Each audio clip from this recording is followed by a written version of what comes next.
સાબરકાંઠામાં 2 કરોડની લાલચમાં શખ્સ અંધશ્રદ્ધાના ચક્રવ્યૂહમાં ફસાયો।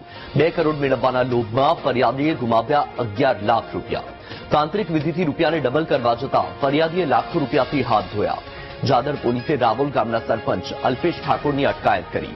ફેબ્રિકેશનનું કામ કરનાર અલ્પેશ ઠાકોર તાંત્રિક વિદ્યાથી લોકોને ભરમાવતો હતો। હિંમતનગરના પાણપુરના રહેવાસી તોફિક ભુવાના સંપર્કમાં આવ્યો હતો। ચમત્કારોના નામે ટ્રીક બતાવીને ભુવાએ ફરિયાદીને વિશ્વાસમાં લઈને છેતરપિંડી કરી। ફેબ્રિકેશનના કામ પેટે ભુવાને ફરિયાદી પાસેથી લેવાના હતા 4.50 લાખ।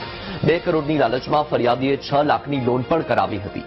સ્મશાનમાં વિધિ કરીને 11 લાખના 2 કરોડ કરશે તેવા ભ્રામક જાળમાં ફસાવ્યો। વિધિ દરમિયાન ઝોલામાંથી 500-500ની નોટ કાઢીને ફરિયાદીને અભિભૂત કર્યો। રૂપિયા ડબલ ન થતા ફરિયાદીએ 11 લાખ પરત માંગ્યા। લાંબા સમય સુધી આરોપીએ રૂપિયા ન આપતા તોફિકે પોલીસ ફરિયાદ નોંધાવી। અલ્પેશ સોમાજી ઠાકોર રાવલનો રહેવાસી છે।